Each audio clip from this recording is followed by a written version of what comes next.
Formed in 1989 in the Irish city of Limerick, alt-rock band the Cranberries would win international acclaim with their 1993 album Everybody Else Is Doing It, So Why Can't We? By that time, they were perhaps most famous for the jangle pop perfection that is their hit single, Linger, a floaty, bittersweet ode to a lost lover. But the following year, the band would defy expectations by releasing a much heavier song, both in sound and in subject. 13 seconds into the Cranberries' second single, Zombie, the distorted, crushing guitar riffs and melancholy melody set the tone for what's to come. Another head hangs lowly, child is slowly taken. Lead singer Dolores O'Riordan softly cries, and the violence caused such silence, who are we mistaken? The references to heads hung low and a child being taken are deeply ominous, its imagery reminiscent of a funeral procession conjuring a sense of dread as the lyrics proceed. In your head, Dolores sings, they are fighting with their tanks and their bombs and their guns. In your head, they are crying.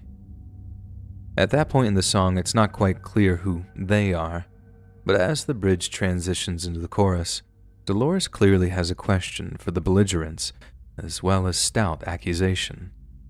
What's in your head? She asks, before declaring them, zombie, zombie, zombie. Unthinking, unfeeling, the walking dead. But again, we're forced to ask ourselves, who exactly is she referring to? Just before noon on Saturday, March 20th of 1993, a branch of the mental health charity, the Samaritans, in the British city of Liverpool received a telephone call. A receptionist answered the call, only to hear a distorted voice on the other end say, "There's a bomb outside Boots," before the caller promptly hung up.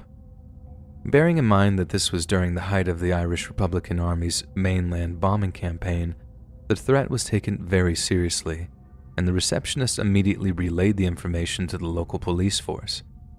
Within just minutes of the initial call being made, officers rushed to the busy branch of the nationwide pharmacy chain and attempted to evacuate the surrounding area.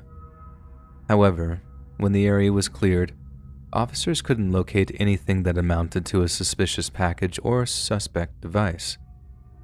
That was because the IRA bomb that was set to explode that day wasn't in Liverpool at all. It was outside a branch of Boots in the neighboring town of Warrington. The IRA tipster hadn't specified which city or city the bomb was in, and had horribly underestimated the distance between Warrington and Liverpool. Only, by the time police officers realized this, it was far, far too late. Between 12:23 and 12:25, two bombs exploded around 100 yards apart from each other on the popular commercial district of Bridge Street. The IRA had picked the time when Warrington's town center was at its very busiest. There were literally hundreds of innocent civilians going about their business, and the fact they slightly staggered the explosions caused a horrific kind of herding effect. Witnesses stated that people fled from the site of the first explosion, only to run into the second area of effect, and because the bombs had been placed in cast iron litter bins, they'd essentially turned 2 trash cans into giant hand grenades. And when they exploded, the effect was beyond devastating. In the chaos, it was believed that hundreds of people had been wounded or killed, and more than 17 ambulances were diverted from surrounding regions to ferry away the dead and dying. Never before had such horrendous sectarian violence touched such a small, sleepy British town before, and people around the world were horrified at reports of the bombing. Miraculously, despite such a large amount of damage, only 56 people were injured by the explosions, and out of those 56, only 2 lost their lives. They were 2 children, 3-year-old Jonathan Ball and 12-year-old Tim Perry. Jonathan passed away at the scene, having been almost completely eviscerated by the catastrophic blast. Accompanied by his father, their reason for being in town that day was so Jonathan could buy his mom a Mother's Day card, but he would never see his mother again. The second victim, Tim Perry, survived his initial wounds, but was in a coma with minimal brain activity. His friends and family prayed for a swift recovery, but sadly, his parents made the decision to have his life support system turned off just 5 days later after doctors determined he might never wake up. Tim died in his father's arms in Liverpool's Walton Hospital, with the first and primary question on the lips of his loved ones being, why? The day following the Warrington bombing, the Provisional IRA admitted building and placing the devices, but also stated that responsibility for the tragic and deeply regrettable death and injuries caused in Warrington yesterday lies squarely at the door of those in the British authorities who deliberately failed to act on precise and adequate warnings. This spokesman would later diminish responsibility for the deaths of the 2 children, adding that, "You don't provide warnings if it's your intention to kill." But while Cheshire's Assistant Chief Constable admitted a warning had been given, the attempt to confuse authorities with distinctly non-specific information sent a very clear message. "Yes, a warning was given half an hour before," he said, "but no mention was made of Warrington. If the IRA think they can pass on the responsibility for this terrible act by issuing such a nonsensical statement, they have sadly underestimated the understanding of the British public." Upon learning of the bombing, Dolores O'Riordan later stated that she had a feeling that she had to write a song that reflected upon the event before the melody and lyrics came to her almost subconsciously while she was midway through the Cranberries' 1993 UK tour.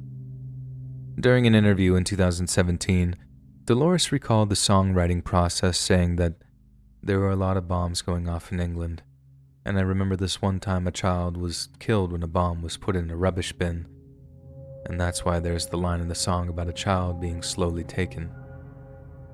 But not only was Dolores deeply affected by the incident, she was also in close proximity.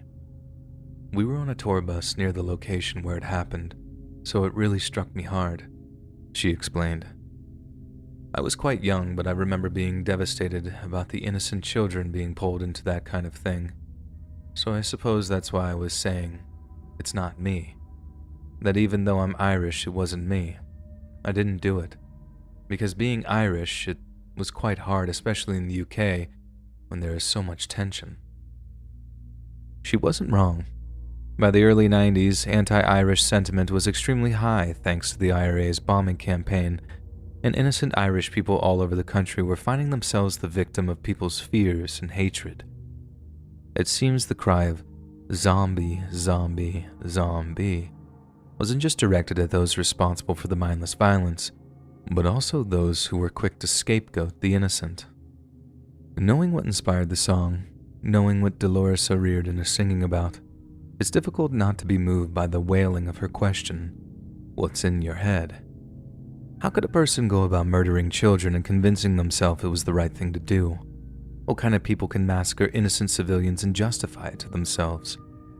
The Cranberries' former manager stated that Island Records begged the band not to release a song they described as politically controversial, and offered them a check for $1 million in exchange for them abandoning "Zombie" in favor of a more cheerful song. Dolores O'Riordan reportedly snatched the check from her manager's hand and tore it up, much to the approval of her bandmates.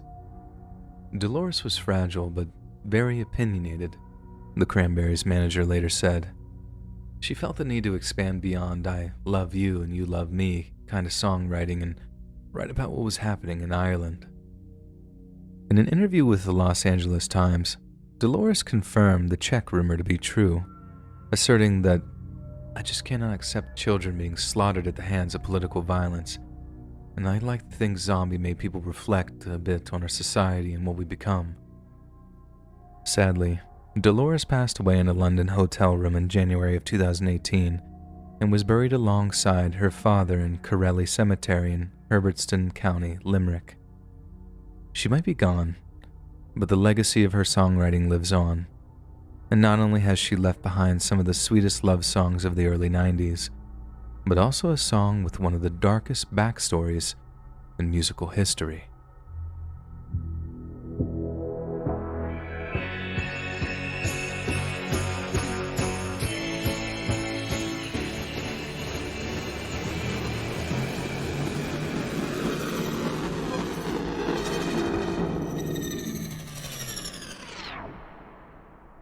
Formed in Hawthorne, California at the beginning of the swinging 60s, the Beach Boys are perhaps best recognizable by their vocal harmonies, adolescent-oriented themes, and musical ingenuity, making them one of the most influential rock acts of all time. They drew on the music of older pop vocal groups, 1950s rock and roll, and black R&B to create their unique sound, and under the direction of leader Brian Wilson, the band often incorporated classical or jazz elements into their music, as well as using unconventional recording techniques that were revolutionary for the time. The Beach Boys' musical career seems to have peaked with the release of 1966's Pet Sounds, an album which included the ever-popular Wouldn't It Be Nice and God Only Knows. However, their next release, 1969's 2020, would fail to replicate their initial success. This may have been down to the lack of input by musical genius Brian Wilson, but it also could have been reflective of the culture at the time. Younger people were becoming disillusioned with the hippie movement, and perhaps the best illustration of this culture shift would be the fact that Black Sabbath emerged around this exact period of time. All in all, 2020 proved to be an average album, full of relatively unremarkable songs. Well, all except one. Track 4 on the second side of 2020 is entitled Never Learn Not to Love, and the story of how it came to be written is shocking to say the least. In late spring of 1968, Beach Boy member Dennis Wilson stopped to give two young female hitchhikers a ride. When they realized who their driver was, the girls told Dennis that they were members of a nearby hippie commune named The Family, the leader of which was a huge fan of his. Dennis was enchanted by the flattery, telling the girls that they were welcome to bring the leader to his home to meet him. This leader turned out to be none other than the infamous cult leader, Charles Manson. Brian Wilson took sympathy on the ex-convict turned singer-songwriter, looking through the rose-tinted lenses of counterculture to see the man as a downtrodden working-class hero.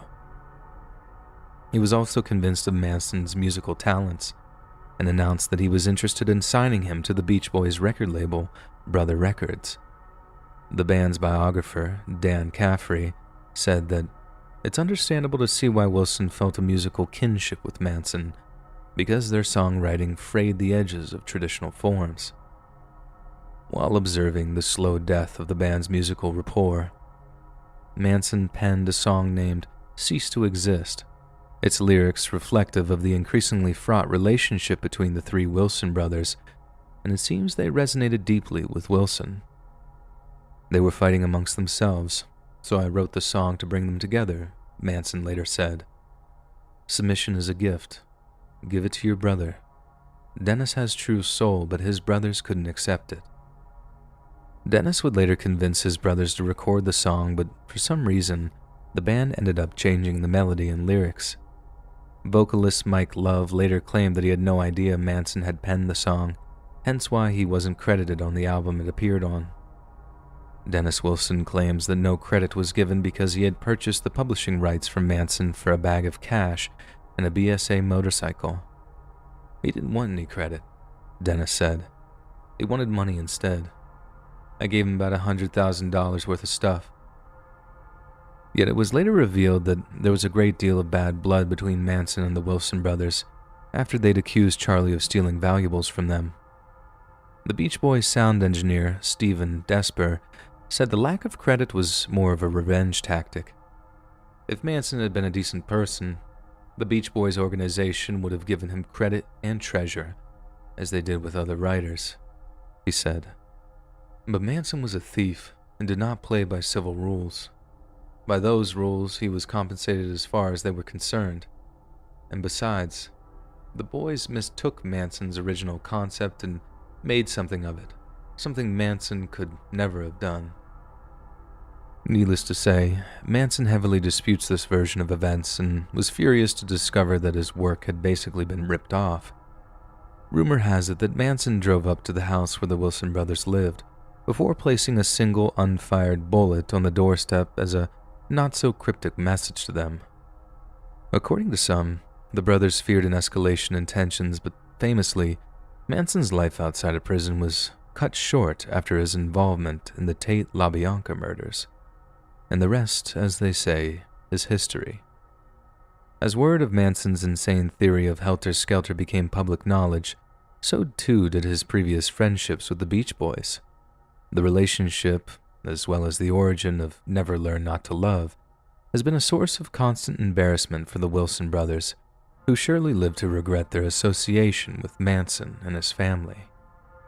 The legend of the two groups had become so intertwined at this point that it's almost impossible to think of one without the other, like a yin and yang of the late 60s, a metaphor for how an era of peace, love, and understanding morphed into one of violence, hate, and pointless bloodshed.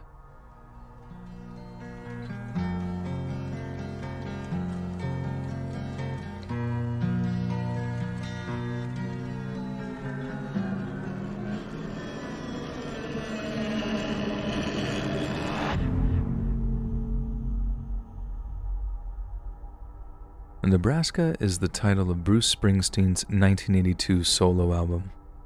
The stark, moody composition sets the tone for the rest of the album, the content of which consists mostly of guitar songs and harmonica ditties, detailing the lives of murderers, criminals, and other forsaken souls, each struggling to survive in 20th century America.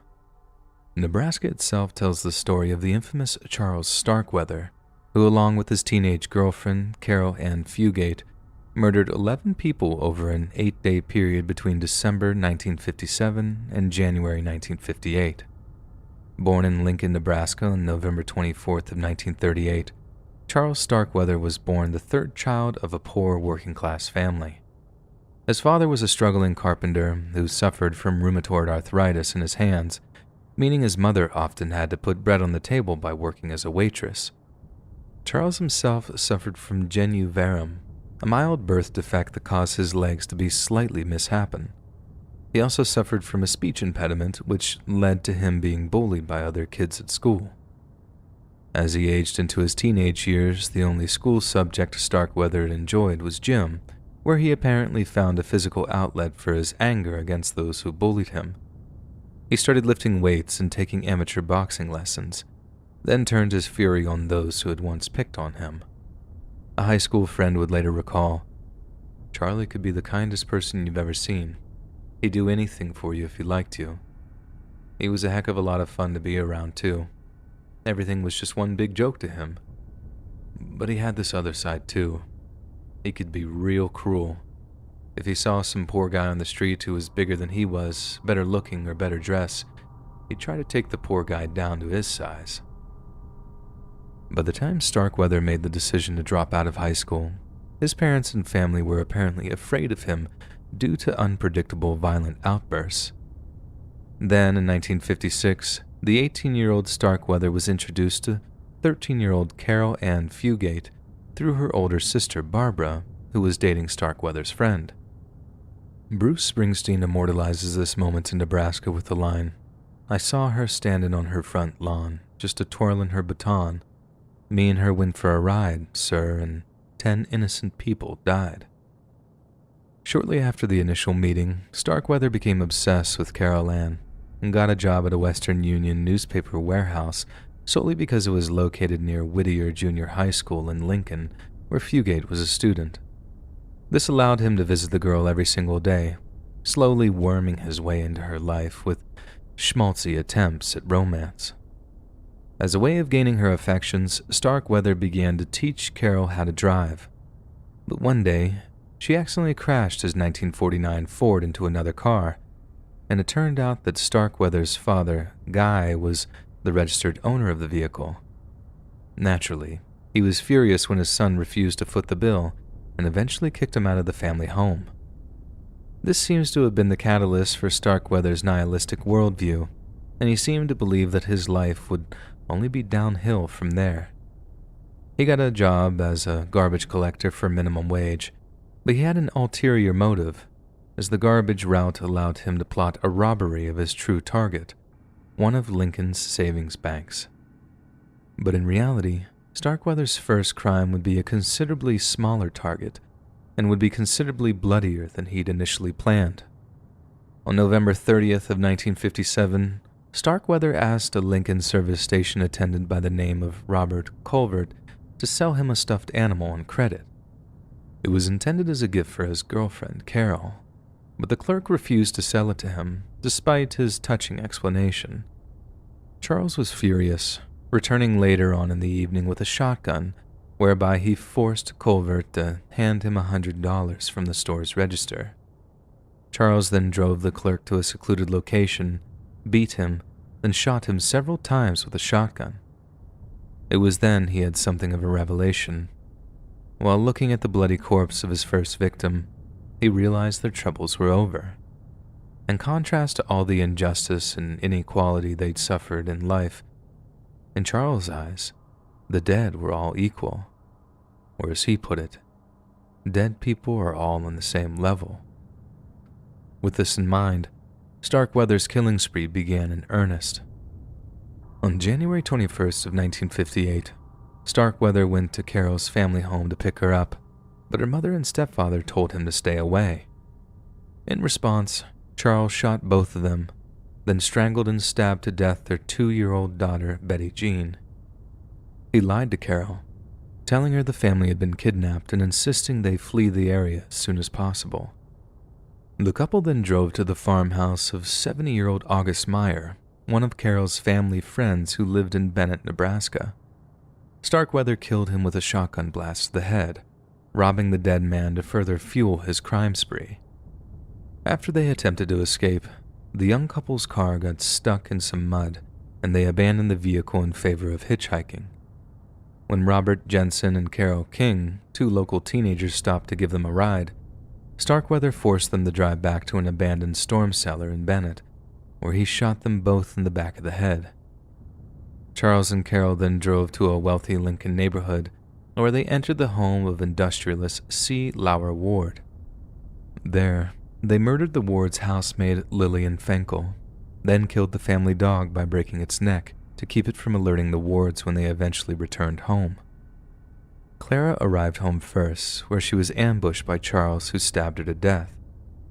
When Lauer returned home later that evening, Starkweather shot him before filling his black 1956 Packard with stolen jewelry. After that, the couple fled Nebraska entirely. News of the murders was met with shock and horror by Lancaster County, with police ordering officers on an house-to-house search for Charles and Carol. The governor at the time called in the help of the Nebraska National Guard, and the Lincoln chief of police called for a block-by-block search of the entire city.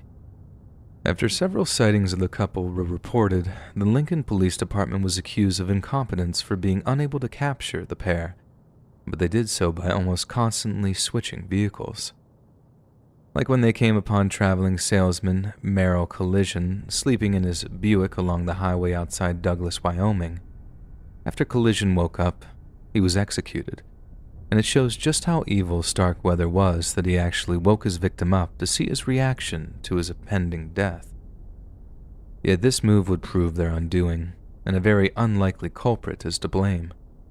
Charles quickly discovered that the salesman's car had a parking brake, which was something entirely new to him.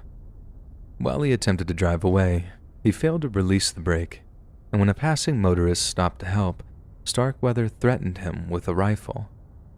Then, by some miracle, a Natrona County Sheriff's deputy arrived on the scene, and that's when Carol had something of a change of heart, running toward him while yelling, "It's Starkweather, and he's going to kill me." A car chase ensued, one that exceeded speeds of 100 miles per hour.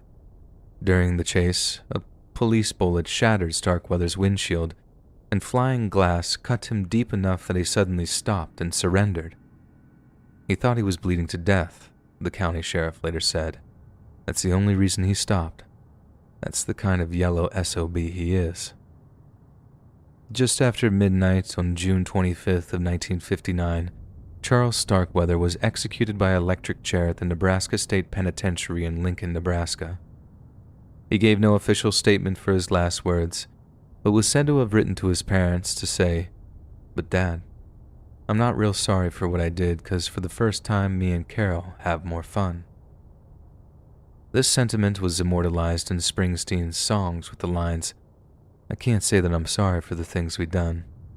At least for a while, sir. me and her, we had us some fun.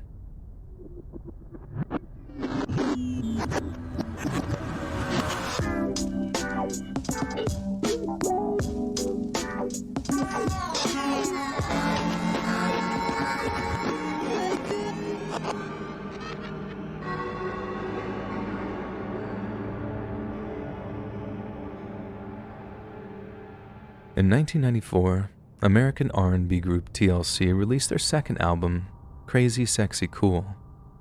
The record received a lukewarm reaction from all but diehard fans, and it wasn't until the third of the album's singles dropped that it began to receive critical acclaim. And frankly, it's easy to see why. Because the song in question was the era-defining Waterfalls. Waterfalls became an instant classic, an instantly recognizable riff that causes impromptu nostalgia in any 90s kid within earshot. With its catchy lyrics, smooth R&B hooks, and effortless style, Waterfalls topped charts around the world and earned TLC 2 Grammy nominations. Fans claimed it was the perfect song to come home and relax to after a long day at work. To the others, it became the soundtrack of their summer, the song's warm melodies proving to be ideal accompaniment to lazy, sunny afternoons. But it seems the song's message was almost completely lost on many listeners, with the final line of T-Boz's second verse actually stating, "Y'all don't hear me," because if you actually listen to the lyrics, Waterfalls proves to be anything but relaxing. The song's first verse begins with the line, "A lonely mother gazing out of the window, staring at a son that she just can't touch." The verse goes on to describe how the mother supports her son whenever he's in trouble, but given that he can't seem to resist criminality, it continually hurts and disappoints her. T-Boz then sings, "So he goes out and he makes his money the best way he knows how, another body laying cold in the gutter." It is implied that either the son kills to make money or has been killed as a result of rival gangsters, possibly due to his involvement in the illegal drug trade. Either way, the song sheds light on the tragic and sometimes deadly struggle for inner-city prosperity, but in a way that, as we discussed, went right over the listeners' heads. Some even said they misheard son, as in male child, as in sun, as in our solar system's largest star, which further muddied the message and gave them the impression of the sun being a summer anthem, when in actual fact, it's about as sad and scary as lyrics can get. Waterfall's second verse also pulls no punches when it came to describing the darker side of life in the early 90s. The verse refers to a young couple, saying of the girl, she gives him loving that his body can't handle, but all he can say is, "Baby, it's good to me." It's not entirely clear what it means by "love his body can't handle," but the lines that follow are quick to clarify. One day he goes and takes a glimpse in the mirror, but he doesn't recognize his own face. His health is fading, and he doesn't know why. 3 letters took him to his final resting place. If it isn't obvious, those 3 little letters that T-Boz is referring to is HIV, human immunodeficiency virus, the organism that causes AIDS. Public knowledge of HIV and AIDS arguably began in 1981, but mounting panic and general hysteria remained prevalent into the mid-1990s.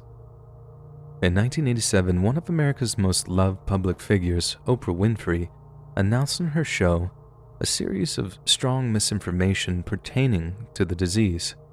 Her scaremongering predictions thankfully proved false, but such a period of uncertainty was objectively terrifying for anyone alive at the time, and HIV/AIDS remained a heavy taboo for a long time to come, which I suppose is what makes TLC's Waterfalls so revolutionary. The fact that a commercial R&B group would even touch on such a subject was deeply shocking.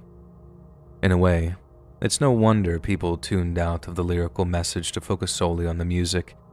They were being confronted with a terrifying prospective pandemic, as well as the harsh realities faced by inner-city African-American communities. So, it seems TLC's Waterfalls is yet another song to add to the list of pleasant-sounding ditties with extremely dark backstories.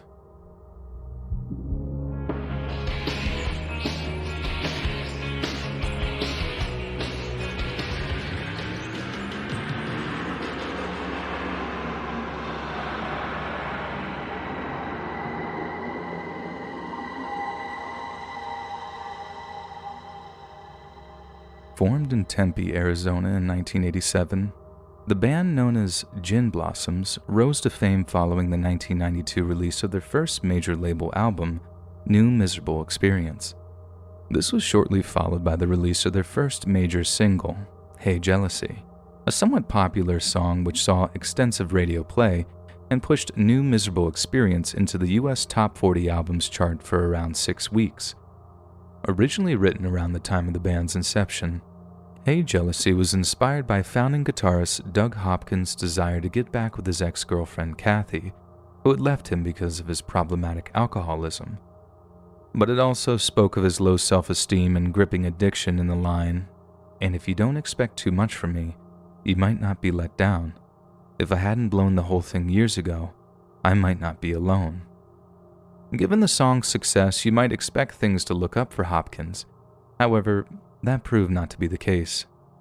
After being signed to the American record label A&M, Hopkins' bandmates were hopeful after the record company promised to help him sober up.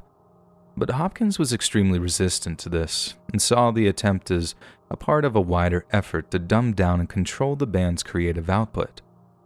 His bandmates said that, if anything, the amount Doug was drinking only increased during this time, and it was said that Doug was once so drunk during a recording session that he literally couldn't stand up. In the end, the band was faced with an ultimatum: fire Hopkins or be dropped by A&M. The band chose to fire Hopkins. The Gin Blossoms and their management attempted to part with Doug as amicably as possible, but he was justifiably angry. And he had written almost every song in the band's repertoire. Having them perform and make money from them without him was nothing short of an insult. Yet Hopkins was an artist in a world of executives armed with whole platoons of lawyers, and it wasn't long before his dire financial situation forced him to sell his half of the publishing royalties for just over $15,000. Doug then returned to Tempe, Arizona, and started a new band with two of his brothers, known as the Chimeras. But after a series of dismal live performances, Doug found himself becoming increasingly depressed and despondent. When Hey Jealousy finally received a certified gold record for selling 500,000 units, Gin Blossoms were gracious enough to send it to Doug Hopkins. They told him they looked his new address up as soon as they'd gotten the news, saying if anyone deserved to hang it in their home, it was him. We can imagine that Doug found this a genuinely touching gesture of reproach, because he reportedly did just as the letter had suggested and hung the record on his wall. But according to a close friend, he arrived at Doug's apartment one day to find that Doug had not only taken the gold record down, but he'd also smashed it to pieces. This same friend found such a self-destructive display to be deeply concerning and managed to convince Doug to book himself into an intake consultation at the detox unit of Phoenix St. Luke's Hospital. It's not clear what they told him, but the fact that Doug purchased a .38 caliber handgun the very next day is rather telling. Either he was unwilling or unable to face the difficult detox process, and in his vulnerable state of mind, had decided on another, more permanent solution. On December 5th of 1999, Doug Hopkins put that same .38 revolver to his head and pulled the trigger. It was a tragic end to a life that had been plagued by depression, alcoholism, and ultimately, by success. There's an old unofficial maxim that says the quickest way to kill an addict is to give them $1,000, and it's highly possible that the $15,000 Doug earned from selling his publishing rights directly contributed to his death. It allowed him to drink as much as he wanted, whenever he wanted, and the isolation Doug subsequently forced himself into further degraded his mental health. In the end, the horrifying fact that the song Doug penned in the hopes that he might get his life together might well have been the thing that killed him. The cause of death might have been him taking his life by gunshot, but it was his songwriting that paid for the very bullet that killed him.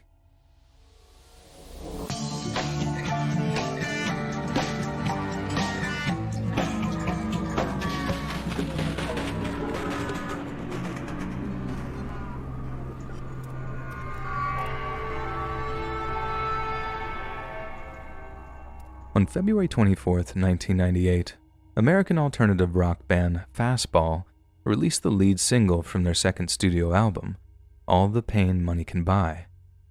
Titled The Way, the song was number one for several weeks on the US Billboard Modern Rock chart in April 1998 and was later voted 94th in VH1's 100 Greatest Songs of the 90s. But despite the song's fairly upbeat melody and lyrics which invoke images of a young couple eloping against their parents' wishes, it's actually inspired by the rather disturbing incident indeed. It began as nothing more than a road trip, a year tradition of 88-year-old Raymond Howard and his 83-year-old wife Layla, and they were to take a drive out from their hometown of Salado, Texas, to go to a music festival in the nearby town of Temple. It was a journey of no more than 15 miles, but it was one that Layla's son would beg them not to take. You see, Raymond had suffered a stroke not long before the day of their planned trip, and Layla was suffering from the early signs of Alzheimer's disease, so we can understand why her son, Hal, was reluctant to let them drive. On multiple occasions, he offered to be their chauffeur, and as he put it, driving them to and from the festival and even accompanying them for a few of their musical acts. Hal was careful to phrase it in such a way as he knew his mother and stepfather highly valued their independence. But still the offer didn't sway them, and on June 29th of 1997, Raymond and Layla hit the road. Hal did his best to silence the fears in the back of his mind, but to his horror, they were fears that would prove grimly prophetic. On the day that they were due to return, Hal didn't receive the call his mother had promised to make before their departure from the festival. He didn't think too much of it, given how increasingly forgetful her condition was making her, but as the day drew on, and there was still no sign of Ray or Layla, their family became deeply concerned. By the early evening, Hal had contacted the local sheriff's department and were initially hopeful when reports came in that the couple had stopped for coffee at a Walmart over in Temple that very same afternoon. Yet that was just about the only good news anyone received, because the next piece of information would come from a sheriff's deputy from the neighboring state of Arkansas. This deputy claimed that on the evening of July 2nd, he pulled the couple over for driving without their headlights on. When he relayed the location of this traffic stop, police determined the Howards were more than 500 miles off course. The deputy claimed he had no idea the Howards were officially missing persons at the time of the traffic stop and simply let them go with directions back to the Texas state line. Not long after this first traffic stop, the Howards were apparently involved in yet another traffic stop, this one for having their high beams on. The couple were let off with a warning and were then apparently stopped at an Arkansas farmer's market on July 3rd. How they'd gotten so far from home was a complete mystery, but the sightings allowed police officers to pin down an area they began searching intensively. Flyers were handed out, radio and TV ads were run, with police and civilian volunteers scouring the roads in and out of Texas. The police also searched the Howards' Salado home, and it was here they discovered a number of intriguing clues. A calendar in the home's kitchen had been opened to February, despite the fact that they had departed for Temple in June. They had also left their hearing aids behind, and there were clothes folded up on the bed which had presumably been picked out for their trip, but which had never been actually packed. No food or water had been left out for the couple's pet cat, who had apparently vacated the residence, and the TV, among other appliances, had been left unplugged. In the rush to find an explanation for this behavior, both investigators and the couple's relatives suggested it was a sign of their rapidly deteriorating mental state, which made the efforts to find them even more urgent than they already were. Yet tragically, on June 12th, almost 2 full weeks after the initial missing persons report was filed, the worst fears of the Howard family were confirmed. A group of hikers in the area of Hot Springs, Arkansas, came across a horrifying find whilst out on a trail. At the bottom of a 25-foot cliff was a wrecked Oldsmobile, one that looked like it had fallen from the ridge above. The body of an older man was still inside the car, while it appeared as if his similarly elderly female companion had crawled 20 feet away, still clutching her keys and purse. There was no skid marks at the top of the cliff, nothing to indicate they tried to prevent the fall, with investigators estimating that they'd been traveling around 50 miles an hour at the time of the accident. But that raised the question, was it an accident? Because as much as the discovery answered the question of where, the reason why remained very much a mystery. As you can imagine, such a strange incident generated a great deal of media attention during the era it occurred, with hundreds of thousands of people reading of the so-called trip nowhere taken by Ray and Layla Howard. And one of those people was Fastball's very own singer-songwriter, Tony Scalzo. I looked into it. Right away, this story sort of struck me, he later said.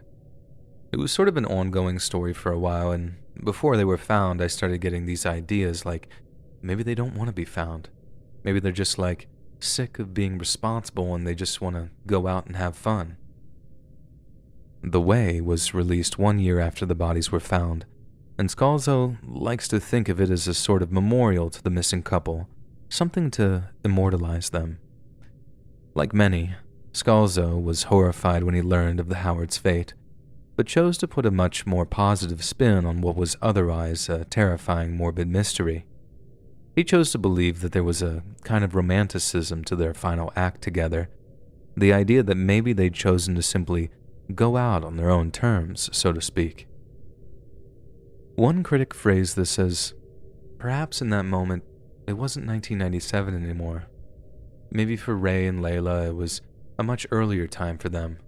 A time when there was no medications, no hearing aids, no doctor appointments, no aching joints, no glasses, no operations, no pacemakers, no forgetting, no confusion, no pain. Maybe in that moment, Layla and Raymond were newlyweds again, empty soup cans tied to their rear bumper. Maybe, just maybe, as Ray put his foot down, they weren't scared, because they were holding hands. Maybe in the end, they were smiling. Or maybe Ray and Layla were infirm, vulnerable, an elderly couple who should have never been out on the roads, especially after dark.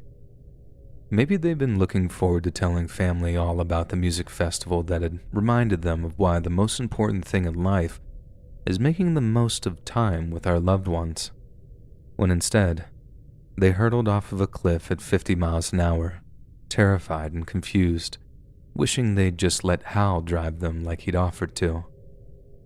After all, Layla Howard crawled 20 feet with a broken body, keys and purse in hand, maybe in the hopes that it wasn't quite the end, just yet.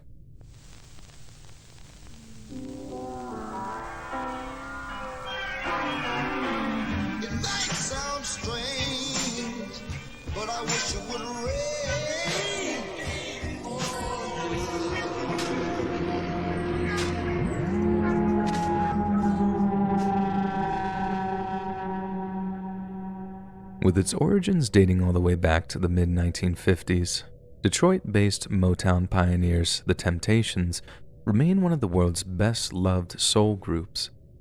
Even 60 years later, their music remains a staple in discos and dance halls all over the planet.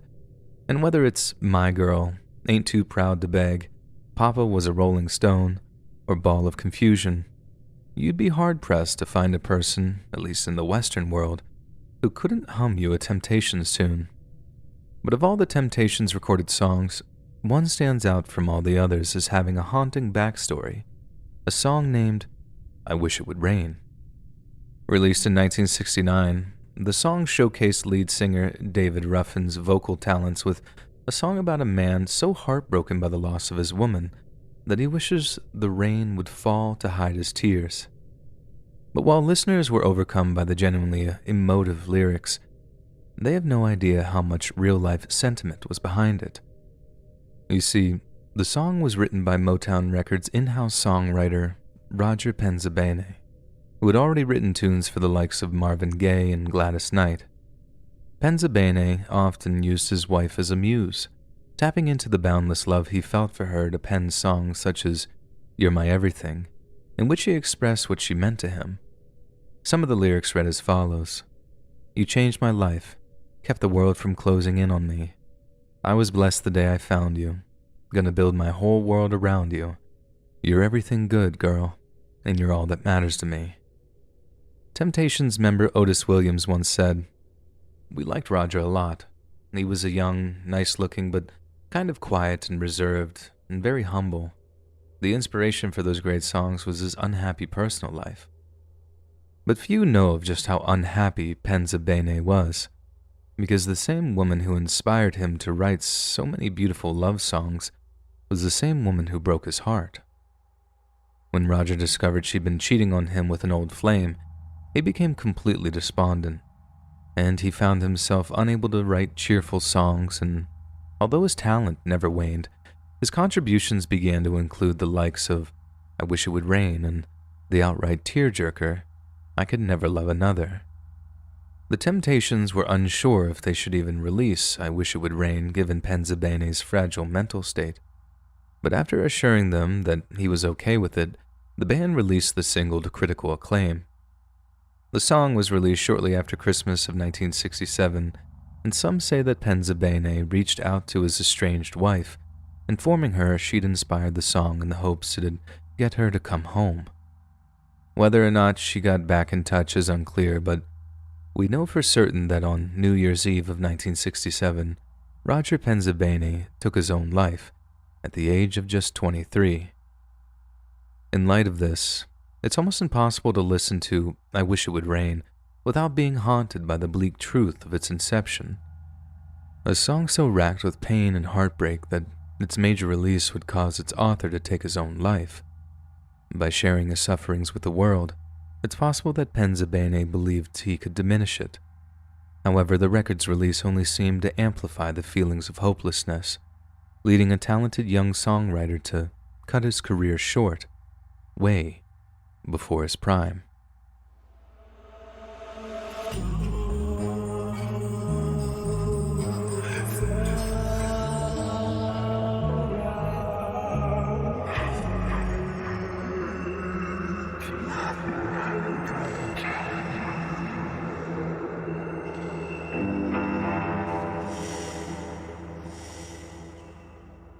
The seventh track on Korn's 1998 album Follow the Leader is simply entitled Pretty, but the lyrics are anything but. Small white legs broke, the pain between her thighs. I see your pretty face, smashed against the bathroom floor. Those are 4 lines that could send a shiver down the spine of even the most hardened metalhead, but even more horrifying than the lyricist's choice of words is the fact that there's a very real backstory to the song. You see, Korn's lead singer, Jonathan Davies, once held a job as a mortuary assistant, and as you can imagine, this meant he was witness to some extremely disturbing sets of remains. When I told them I wanted to be a coroner, Mom and Dad both thought I was a problem child and wanted to cut up dead bodies. David said in a 2011 interview, "My dad was in the music business and hated the idea of me living that lifestyle too, so when I was 16, I got the job at the coroner's office after graduating mortuary school." Davies was quick to add that his father was incredibly proud of his musical success, even if he doesn't quite enjoy Korn's own twisted, King-esque aesthetic. But working at the mortuary had an undeniable influence on his songwriting. "I was about 17 at the time. It was heavy, man. I went through all kinds of therapy afterwards, too," Davies confessed. "I found out I had post-traumatic stress disorder from seeing all those bodies, like how American veterans in the Vietnam War got it from seeing all the death around them. When you see someone dead, it traumatizes your brain. One of the reasons I'm so messed up in the head is because I was so young and my brain couldn't store the stuff. It didn't know what to do with it, so my brain freaks out and causes trauma." Davies was then asked if working as a coroner taught him anything. "It definitely taught me to appreciate life more," Davies said. "I cut up a lot of my friends, and have seen everything I could possibly imagine, every kind of heinous crime you can imagine." When asked about some of the worst things he'd seen, Davies barely hesitated. "Worst thing I've seen had a 10-month-old baby who was abused to death by his father. Its legs were totally broken back. just totally killed by abuse. I've seen many things like that, so I've learned just to appreciate life, and I've learned how people really are and how this world is. The world can be dark, a dark, dark place, and most people don't see it firsthand. They just read about it or see pictures. But when you see it staring at you right in the face, it's an eye-opener. When asked if this young boy was the one Pretty was written about, Davies shook his head. It might seem obscene that he'd seen something similarly horrendous, but such is the nature of mortuary work. In terms of who inspired the song, she was an 11-month-old little baby girl. Like the little boy I mentioned, they were assaulted until they literally died. But it was without a doubt the most heinous thing I'd ever seen in my life. I still have nightmares about it. It's certainly not uncommon for an artist to pour their own real-world experiences into their work, and Korn's Jonathan Davies proved no exception to this. It's just that, unlike many other artists, whose work details romance, relationships, and occasionally heartbreak, Davies' music is a terrifyingly twisted catalog of pain, suffering, and death.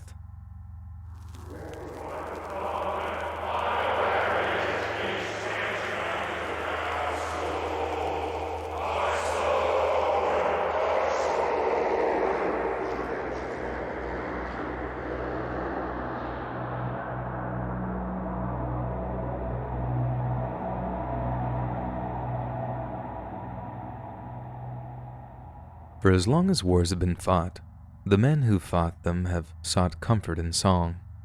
From the rhythmic collective comfort of sea shanties to the morale-boosting war cries of Marine Corps running cadences, there is a rich history of warriors using chants and music to lessen their fears and maintain their discipline. The First World War was no different, with Ivor Novello's Keep the Home Fires Burning capturing the national mood, while the Powell brothers melodically implored soldiers to pack up your troubles in your old kit bag and smile, smile, smile. The late great Wilfred Owen himself noted the sickening irony of commanding young men to smile as they were ordered to their deaths. But perhaps there's an even more haunting song to be found among the plethora of war music that was produced at the time. A cheerful tune that belied a considerably more horrifying reality. Hanging on the old barbed wire, number 9618 in the Roud Folk Song Indexed, was commonly sung by low-ranking British soldiers in the trenches of France and Belgium, and takes the form of several verses, each one describing where various members of the armed forces could be found. There are said to be many variations to the song, but the concluding message always remains the same. For example, one line reads, "If you want to find the sergeant, I know where he is. He's drinking all the company rum." Another reads, "If you want to find the general, I know where he is. He's pinning another medal on his chest." The lyrics tend to skewer a variety of other military occupations and ranks, and generally accuse them of either laziness or incompetence. A few verses in, and the song feels almost playful, nothing more than some inner-rank banter that masked a very real respect and affection. Yet the last line of the song dispels any such illusion, when the listener is told, "If you want to find the private, I know where he is." Private soldiers are the lowest-ranking troops in any army, and naturally, it's down to them to do the majority of the fighting. And in World War I, they died in their hundreds of thousands. On the first day of the Battle of the Somme, the British suffered almost 58,000 casualties. That's 2 soldiers shot or maimed every single second for 7 hours. Yet, as unbelievable as it sounds, these same soldiers were elated when they received news that they were going over the top, as they called it, because life in the trenches was nothing short of endless torture. Rats, lice, fungal foot infections. Those that made their homes in the trenches found that German bullets were the least of their troubles, but they remained in ever-present danger. Every so often, either during an attack or an attempt to repair their defenses, some unlucky private would be forced to go over the top. Sometimes he was lucky, other times not so much, and if a man was shot repairing or traversing barbed wire, he would often hang there by that same barbed wire for days on end. You see, German snipers knew well that their opposing numbers would be desperate to rescue their wounded comrades, and often used wounded infantrymen as bait to lure others into the open. The British soon caught on to this, employing the same tactics, but never ever attempting to rescue a wounded man in no man's land, at least not during daylight hours. Men didn't just have to watch their friends slowly bleeding to death, trapped in agony, entangled in razor wire, but they also had to smell their slow decomposition as comrades tried and failed to recover the body. Hanging on the old barbed wire wasn't just a work song sung by weary soldiers. It was a primitive coping mechanism, one which attempted to dull the pain of having witnessed things no person should ever see. The song persisted into peacetime too, its popularity rising and falling around each armistice day. But instead of comforting ex-soldiers or assuring them their sacrifices wouldn't be forgotten, the song was often a reminder of the brutal, haunting images they'd tried so hard to leave behind. Hey friends, thanks for listening. Click that notification bell to be alerted of all future narrations. I release new videos every Monday, Wednesday, and Friday at 7 p.m. Eastern Standard Time. If you got a story, be sure to submit them to my subreddit, r/letsreadofficial, and maybe even hear your story featured on the next video. And if you want to support me even more, grab early access to all future narrations and bonus content over on Patreon, or click that big join button to hear about the extra perks offered for the channel. And check out the Let's Read podcast, where you can hear all of these stories in big compilations and save huge on data, located anywhere you listen to podcasts. Links in the description below. Thanks so much, friends. And remember, true love is just one sniff away.